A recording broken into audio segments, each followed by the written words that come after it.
Welcome to Bodies, Blunts, and Books. I'm Em, and this is Tay, and we're two longtime friends who love thriller novels, questionable characters, stoner tangents, and a twist we didn't see coming. And today we're starting a new series.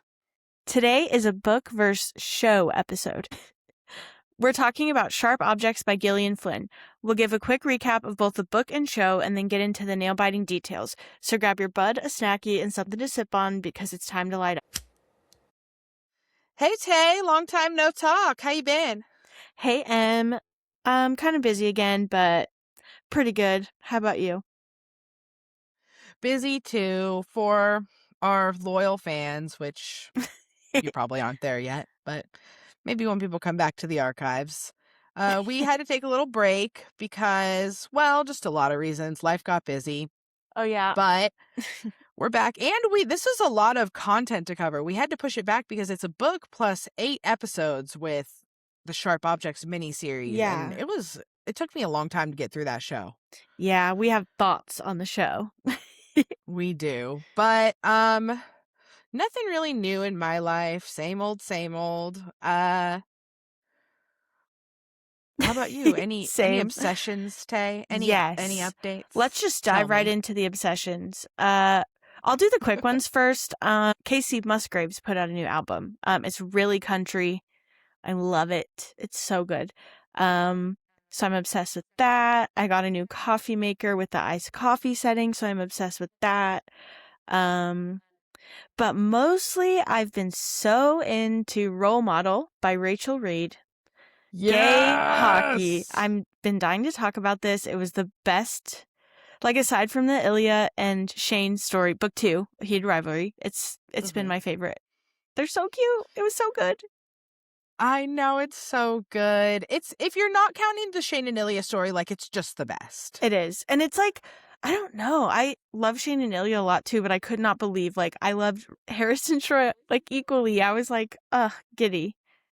I love Harris so much. I mean, I love Troy. I already talked about how he's my toxic boyfriend. Yes. But I love Harris too. He's such a sweetheart. Like, I think he's both cute and nice and sweet. And unlike Fabian, where I wasn't super sexually into that book, I was into Role Model. Me too.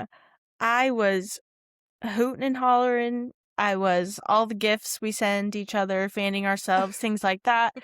It was so good. I could not believe it. I was just like giggling to myself, kicking my feet. I was sad when I finished Role Model, and then I was like, well, at least I have The Long Game to jump right into. And the whole time I was reading The Long Game, I was like, I just don't want this to end. What am I going to do?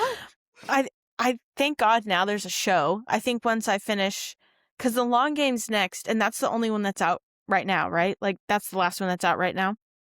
Yeah, the 7th book, I don't remember what it's called, but it comes out in September of this year. Oh my God, Unrivaled. Okay, I gotta get on some pre-order lists, like, now.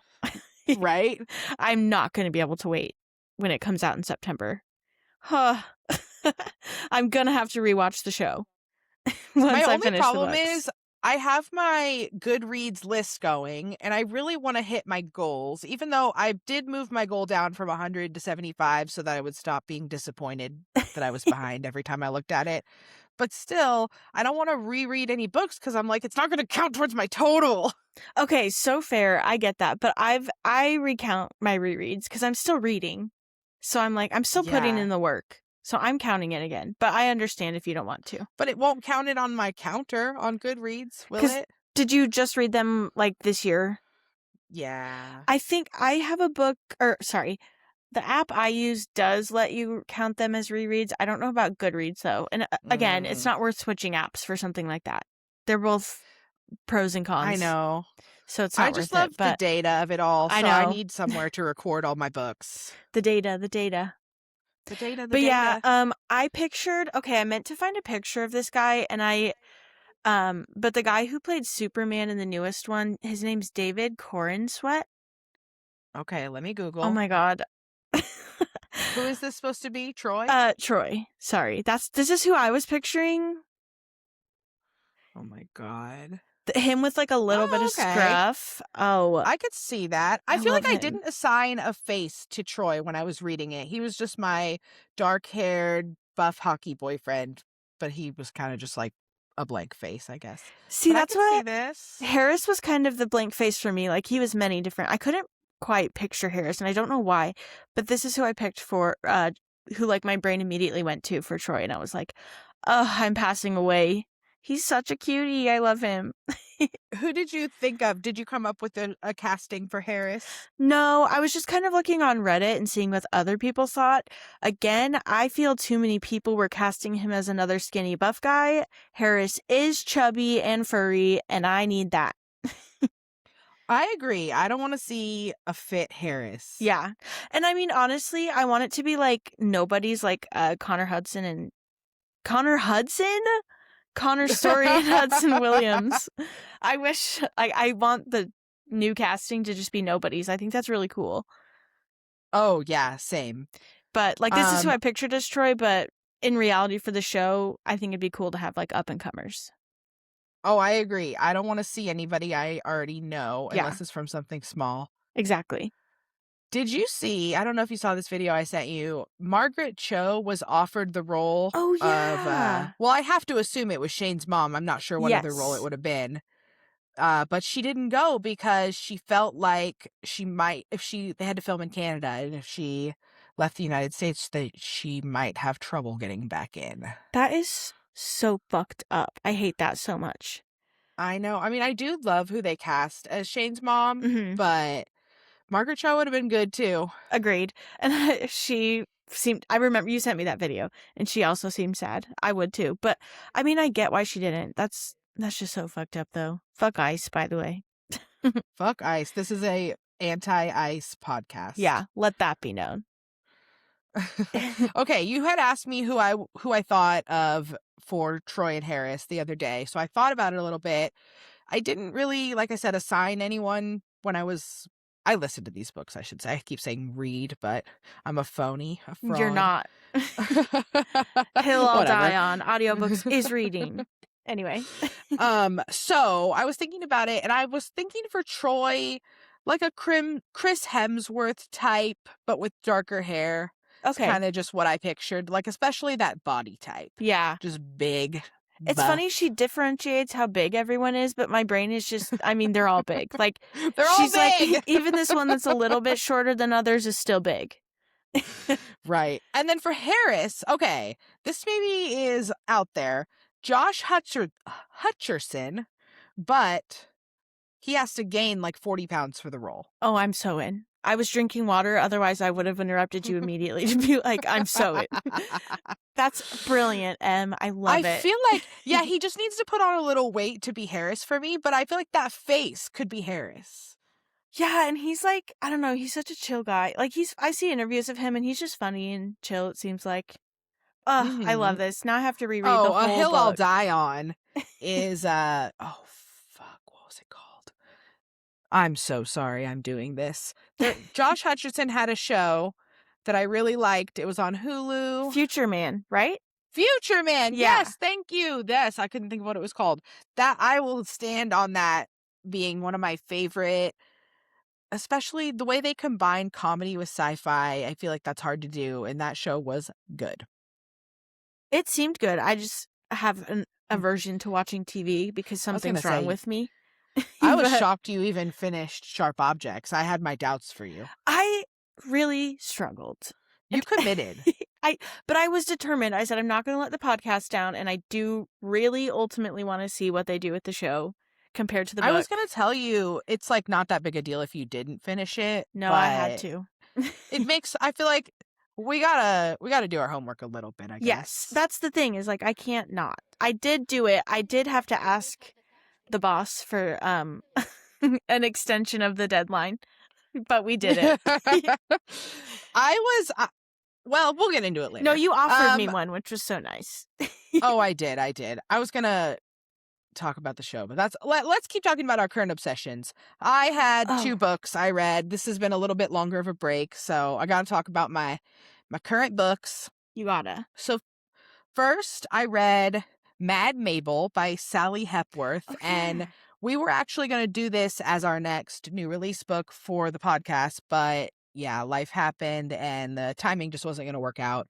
So I went ahead and just listened to the audiobook because I'm incredible, I guess. I put like an alert Yes. on Libby for that book, and like I just happened to be looking at my phone when it was like Mad Mabel is now available at your library. So I checked it out real quick, and I was the first one. It's so exciting. I think that's happened to me once. Yeah, And I it was was like, thrilling. wait, I was like horny for it. Like, yeah, yeah, I'm the first bitch. Did I ever yeah. tell I you liked about that. the time I requested a physical book from the library and I was like, I thought that was something that would just go to the ether and it would never come back. But I got an email that it was ready for me to check out. And when I went and got Ah, it, it was quite literally like the first time it had been checked out. I love that. Yeah. Save your local libraries, people. It was amazing. I literally put the receipt in my like junk journal because I was like, I checked this book out first, bitch. And guess what? I didn't finish it. I thought it was really bad.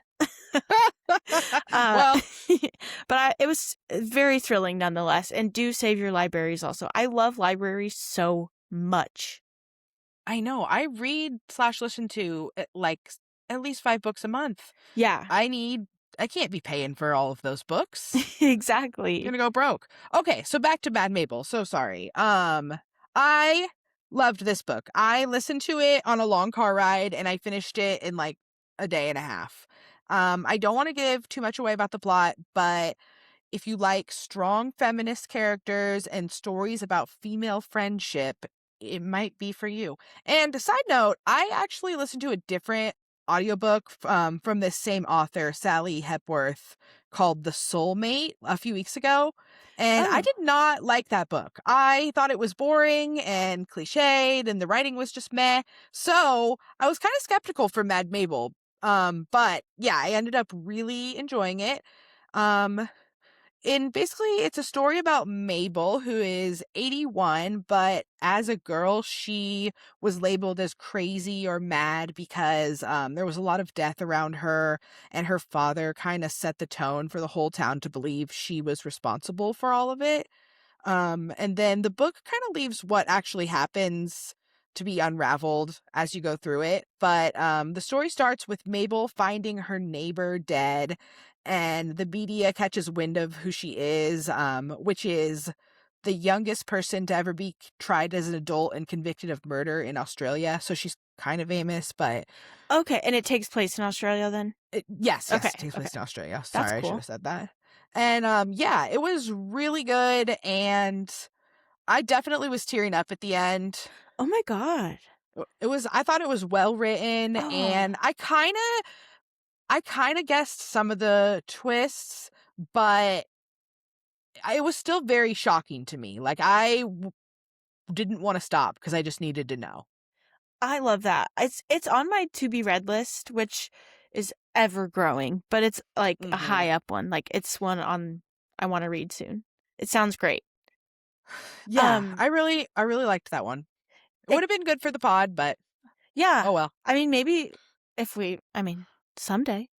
There's so many Maybe books to someday. be read, but There's just so many books. there's one I read called My Sister the Serial Killer. It was a quick one. I think it was less than 200 pages. Uh and it takes place in Nigeria and it's Ooh. the main character, her sister is the girl that kills like she gets mad at her boyfriends and like kills them in a rampage like a childish tantrum, but she just kills them and then her sister has to like clean up the mess. I loved that book. So fucking good. So just kind of like another, I don't know, it was I this oh god, sorry, I'm like having a stroke. You mentioning that Mad Mabel takes place in Australia and like kind of like the darkness and stuff reminded me of I don't know Mhm. why, but My Sister the Serial Killer. I Um love a book that takes place in another country. yes, that's kind of what I was getting at too. Especially one like that where it's just kind of like you see their day-to-day life, like the main character was a nurse or she worked in a hospital at least. It's been a while since I've read it, so it was just Mhm. interesting to see like a character in Nigeria, what their life would be like going to work and dealing with this problem of her sister being a killer while she's doing her job in a country that's unfamiliar to me. It's just interesting. Yeah.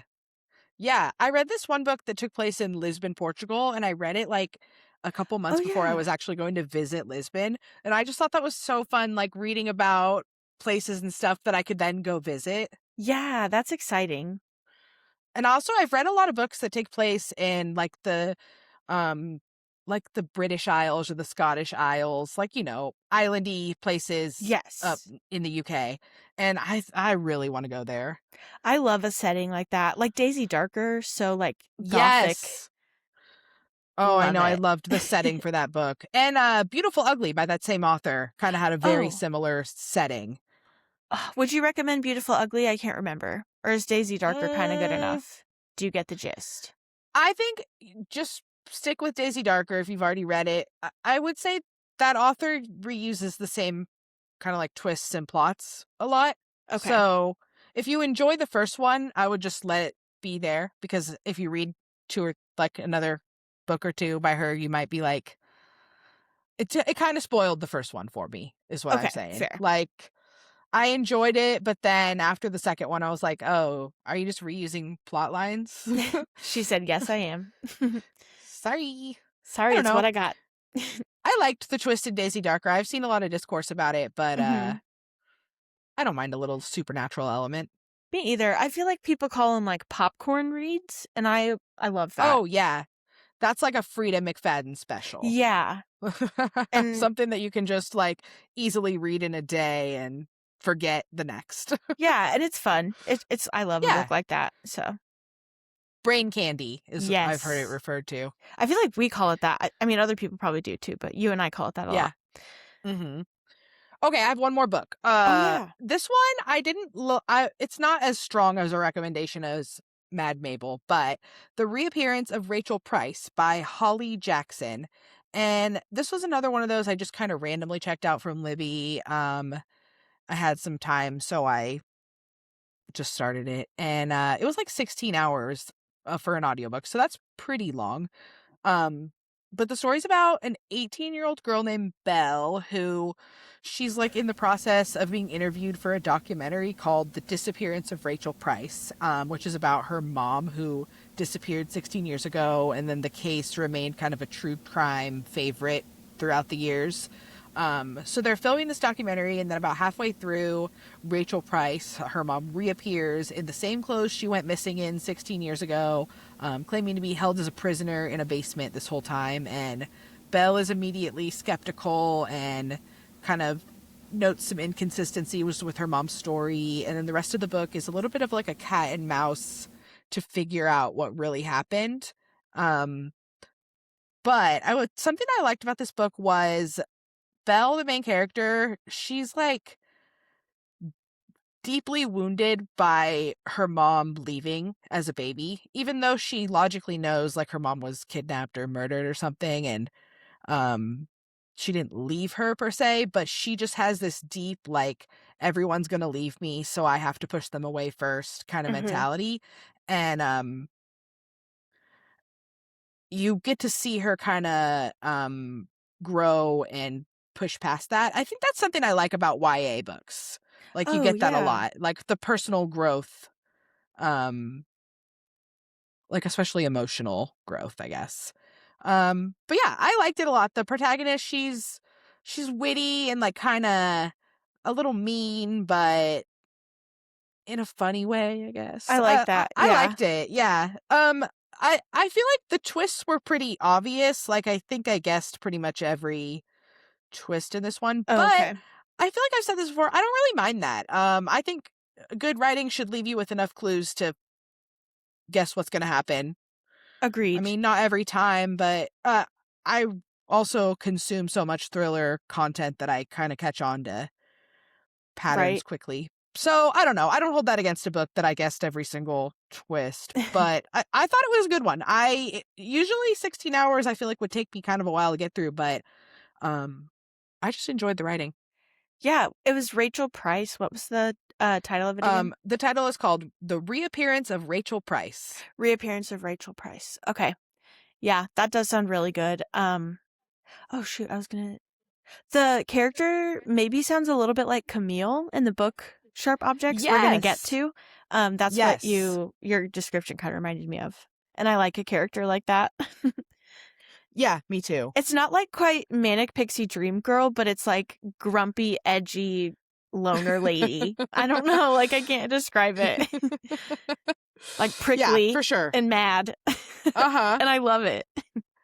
Going still against funny. that, like, how the stereotype that women always have to be like sweet and nice and whatever. Like, I like when a character goes against that. Me too. But still is funny and like witty. I do like that part too. Okay, before we get into this, I also had a kind of a funny story that happened earlier today. So I'm texting with this new person I met on Tinder, and we were just kind of talking about when we would be available to meet up. And he was like, "What about tonight?" And I said, "Oh, I have to podcast tonight." But then I just gave some other dates. And he said, "Do you podcast or just watching podcasts?" I was like, "Yeah, I do a podcast." That would be funny if I was like, "Sorry, I can't fuck you tonight. I have to get caught up with my imaginary friends." Gotta watch my podcast and pretend like I'm hanging out with this person. I know. I just thought that was so funny. Like, that is really funny. Sorry, I'm busy. I have to listen to my podcasts. Honestly, kind of valid though. I would get that, but I think his response was something like, "Well, I would have understood." That's so funny. I like that. Yeah, just a little. Well, moving right along. Let's get back into sharp objects. Okay, so I'm just going to give a little summary. Today, we're doing our first book versus TV show episode where we read a book and watch the TV show based around it and discuss. So, Sharp Objects by Gillian Flynn. It was her debut novel back in 2006, and then the HBO miniseries aired in 2018, which, side note, I was kind of surprised. I thought it came out earlier than that. Oh, see, I thought it was newer than 2018. I was like, oh shit. I thought it was like, I guess it would have been old. 2020. I don't know. 2018 feels like yesterday, so who knows? I know, but it's got me fucked up. So this is a story about a journalist with a history of self-harm who returns to her hometown to report on the murder and disappearance of two young girls. While she's back home, she's forced to confront the realities of the abuse she grew up with. So the trigger warnings for this book, there are a lot of them. There's a lot of talk about sexual assault, abuse in just about every form it comes in, sexual situations involving children, talk of incest, self-harm, and death. So let's get into the characters and settings. Camille is the main character. She's in her early 30s. She lives in Chicago in the book, and in the show, she lives in St. Louis. But the majority of the story takes place in Wind Gap, Missouri, which is in the boot heel of Missouri, which I've never thought about. So I did Google that. I don't know why. I was like, boot heel of Missouri. Missouri's fascinating to me because it's so it's so Midwest and Southern, depending on where you are. Well, I remember they talked about, I think in the book they said it's pretty close to Tennessee. And I thought, Missouri and Tennessee touch? Same. That's why I had to look up the boot heel thing. And I was like, oh, and that's what I mean. Like that part of Missouri is definitely like Southern. And we'll see that. We'll get to that later. It's quite literally part of the show. But it's just interesting because the part of Missouri close to us is Midwest. Yeah, that's crazy to me. Yeah. It's just bizarre. And Gillian Flynn, we're going to get into more of that in her books in general, but she loves Missouri, a small town Missouri story. I was wondering, do you think she's from Missouri? We could have I think I looked that up. I know. I think I looked it up the first time I read all of her books, and I think she is, but yeah, makes sense. Yeah. And I actually have a book. It's 3 short stories called Midwestern Gothic. It's by some guy, not Gillian Flynn, but I'm interested in that too. So we'll see. Adora Kralin, she's our next character. Not main character, but pretty big character. She's Camille's mother and basically the real housewife of Wind Gap. She's independently wealthy after inheriting her family's pork processing factory, and she got pregnant with Camille as a teenager. We don't know about Camille's biological dad. It was kind of a fling type thing. And then Dora found her husband Alan quickly after. Alan and Adora have been married since. Next we have Amma Krelin, and she's Camille's 13-year-old half-sister and basically Regina George, but 13. And then we also have Marion Krellin, who was Camille's younger sister, born shortly after Adora and Alan married, but then she passed away around age 10. John Keene, brother of Natalie Keene, one of the two murdered girls and the prime suspect. Richard Willis is a detective from Kansas City who's been brought in to help solve the murders, and also eventually he becomes kind of like a secret lover with Camille. They have a little fling as well. I thought it was interesting how they kept him being from Kansas City the same in the book. Mm-hmm. Or in the show, I mean. Yeah. But they switched Camille being from Chicago to St. Louis. Yeah. I didn't mind that, though. It makes sense. No, that's fine. I don't care about that. Didn't really matter. So let's discuss any big character differences between the book and the show. Let's start with Camille first, kind of our main character. I thought I liked Camille in the book. I thought she had like a funny and little bit sassy side, and then I thought the show kind of overplayed how she was just drunk all the time. I agree. Like, don't get me wrong, I feel like book Camille's definitely also an alcoholic, but hers seemed a little more like just like keeping the edge off type thing, like a little fuzzy, but yeah, show Camille was wasted a lot. The show just went out of the way to always show her drinking vodka from a water bottle, like every episode. The same water bottle.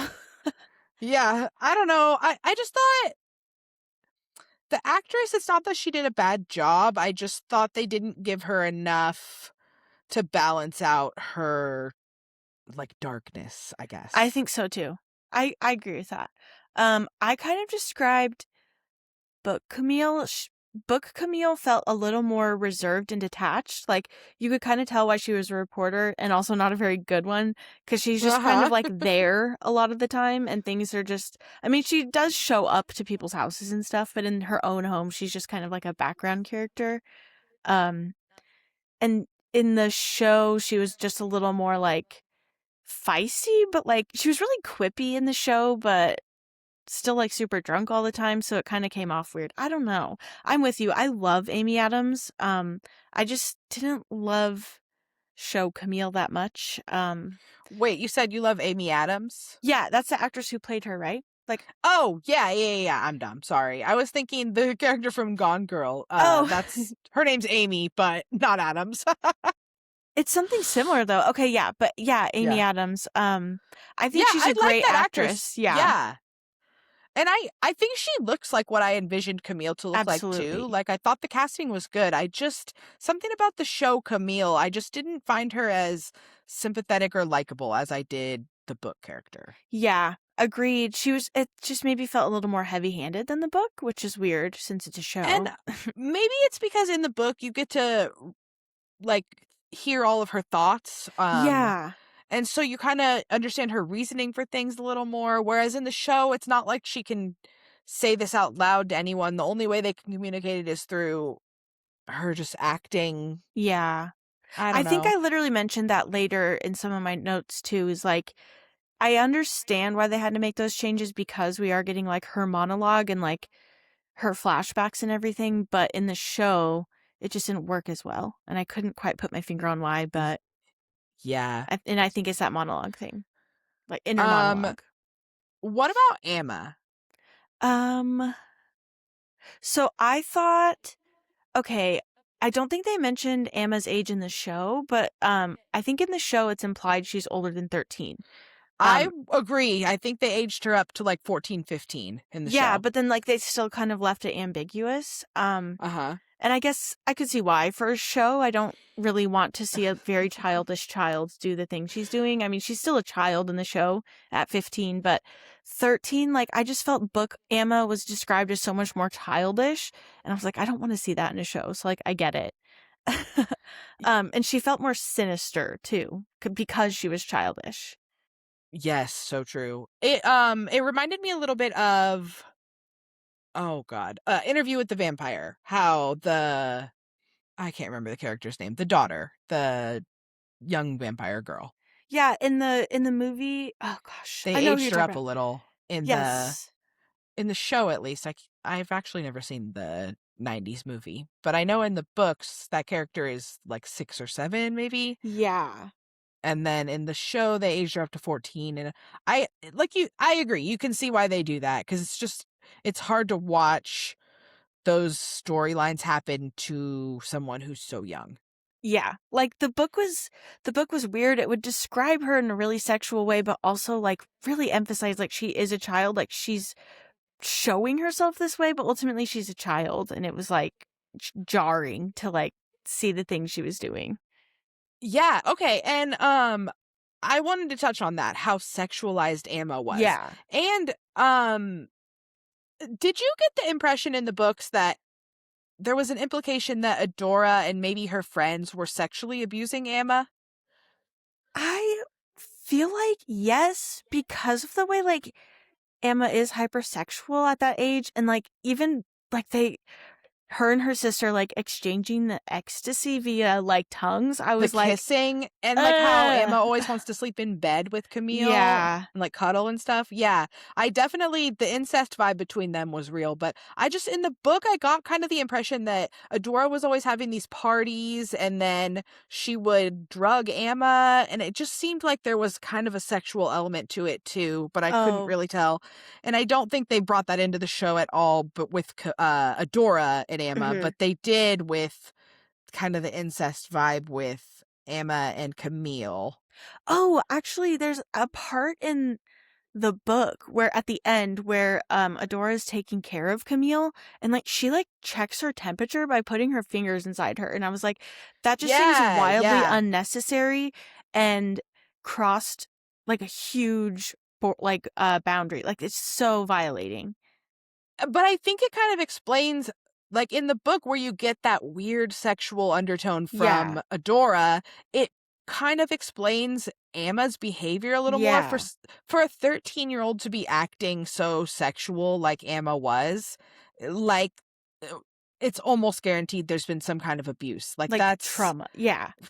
that's a reaction to being abused. So, and I mean, of course, Emma's been the victim of the Munchausens by proxy. Mhm. So that's abuse on its own. But I just feel like, yeah, the sexual abuse wasn't really brought into the show, but it made it gave me a lot more context to Emma's behavior. Yeah. For sure. And it's really not, I think it's really ambiguous in the book, but I do think it's there, like you're saying. Like I feel like there's hints that we see throughout, and Yeah, it's the yeah, cause just of the behavior. vaguely hints. Yeah. But and Emma's line about the if you let someone do something to you, Yeah, I goodness, I'm wrote that down. misquoting. It's like if you let them do it to you, really you're doing it to them.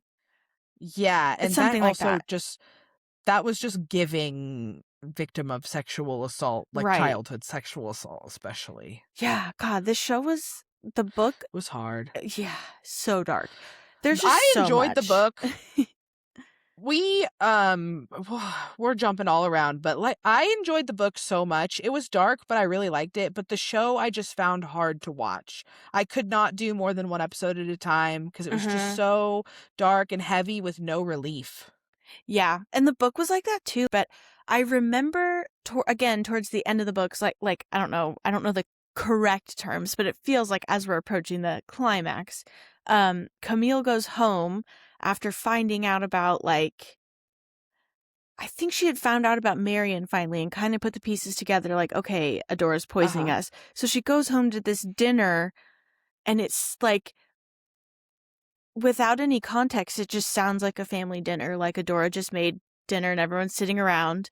It seems normal, but with the context that you know, I feel like it was such a dreadful scene. Like she wrote it with so much dread, Uh-huh. And and it was like the show captivating. kind of just wrapped it up real quick, I thought. Yeah. Whereas Like I don't the know. drama of that scene in the book was real. It was, yeah, it felt very like, yeah, it was just very this book was also really sensory. Like it was always hot. Everyone was Mhm. always like damp and sweaty or like thrown up on or stinky or something.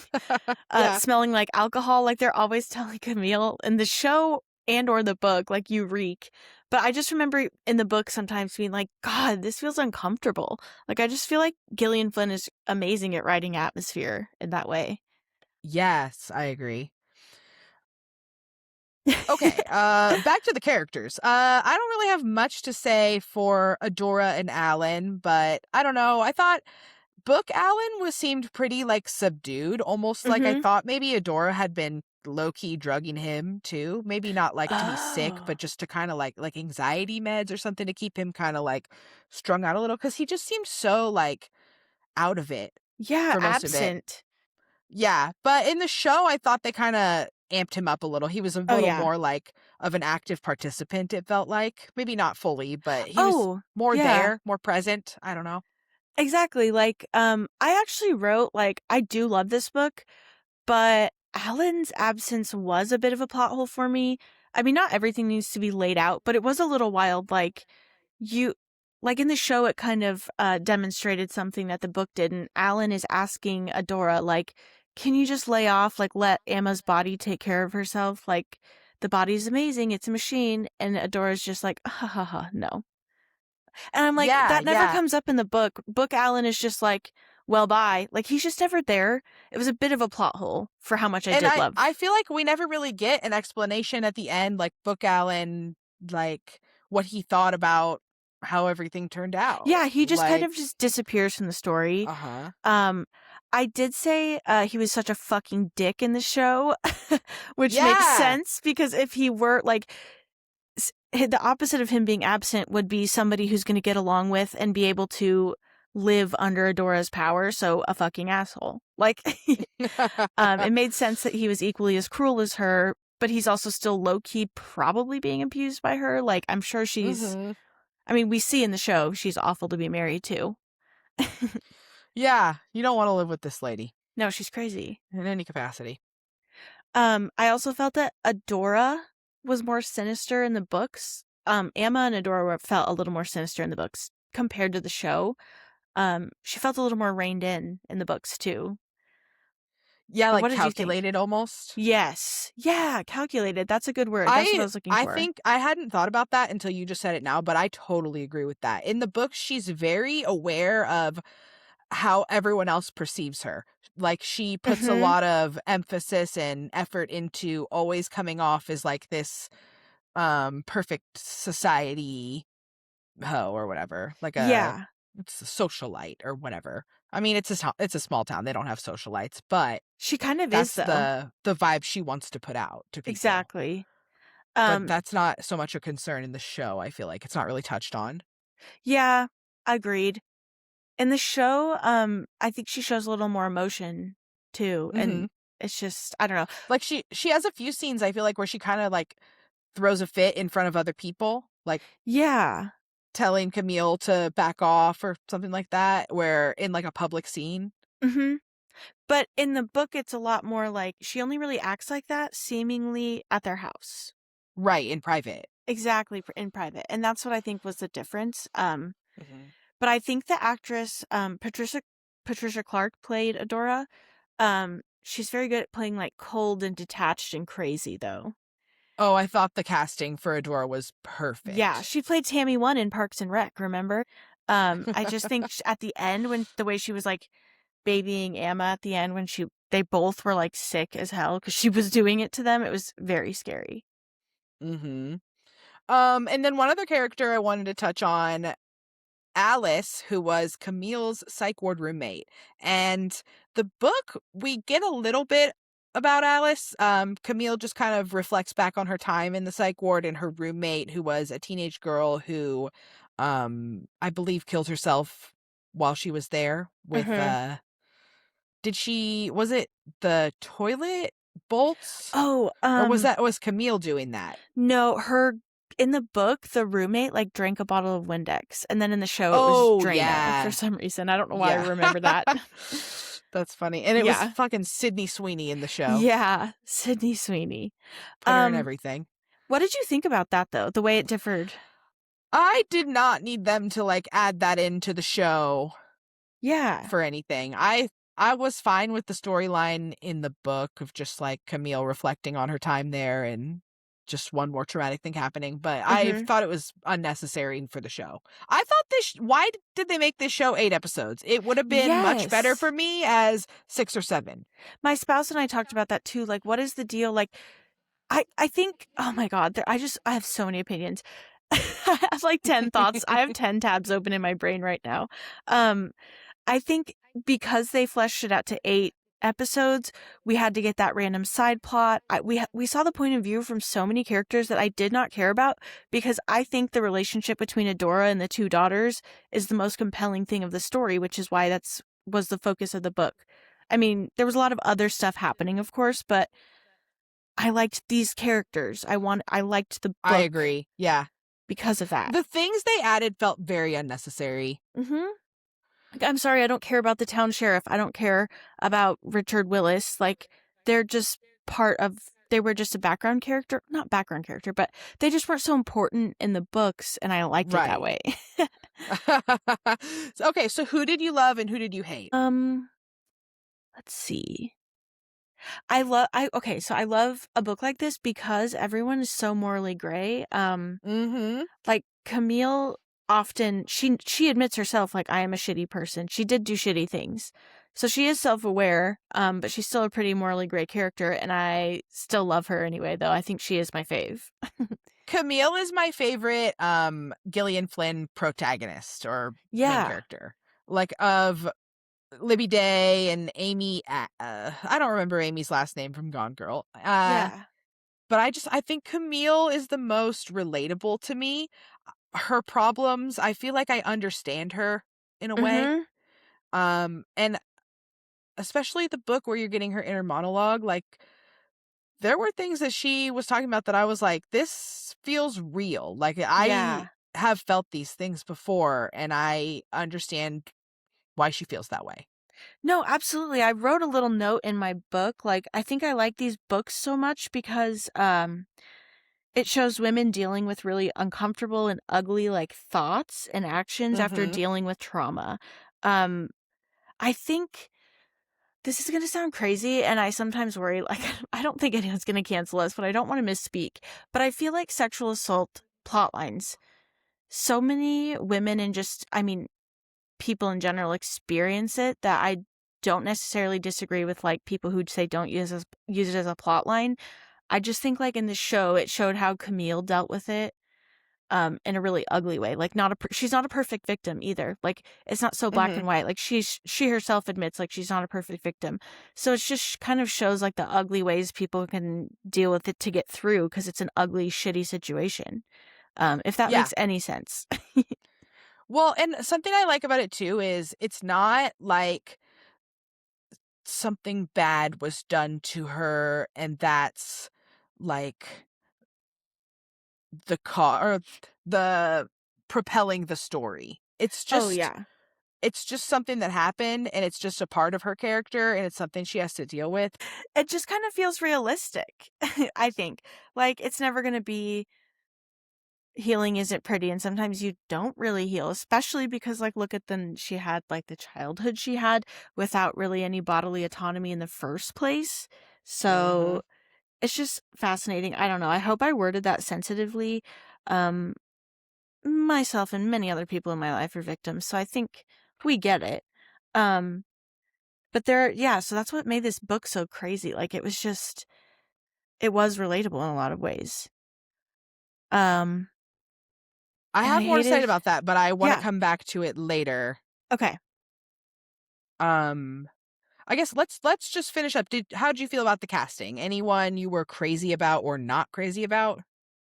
I love Amy Adams as Camille and Patricia Clark as Adora. I agree. I wasn't crazy about the actress who played Emma. Mhm. I don't know. I th- Like we said, the decision to age her up I think makes sense, but I just didn't love this actress for it. yeah, she almost seemed too nice. I don't know. Book Uh-huh. Emma's was like evil. Like, she was a little shit who was a little scary at times. And I mean, she literally Mhm. murdered people, so it made sense. But then I think the way the book ended, Emma didn't have to be dark in the show. Or the way the Yeah. show ended, they didn't need to have her be dark. Um, so I don't know. It was just weird. I did not like the casting for Detective Willis, whatever his name No, was. me either. I don't like that actor. I always just think of his stupid character from the Mindy Project, which I didn't even like that show. Ugh. Every time he came on screen, I was like, Danny Castellano. Oh my god. Yeah, I wasn't my fave. Yeah. And then I was just kind of like, oh, I think the guy who played John Keane looked like he looked like a 20-year-old. I agree that But the he looked casting, childish. did they age him up too? Probably. I liked, I guess, how in the book he's 18 and dating a 15-year-old, but then he also has his little thing with Camille, who's like in her 30s. Like, that also just felt very true for someone who is lost and kind of a victim themselves. Exactly. Like, and I don't know. I want to talk about him and Camille's relationship in a little bit. For sure. Okay, we can't because I'll have thoughts too. Let's see.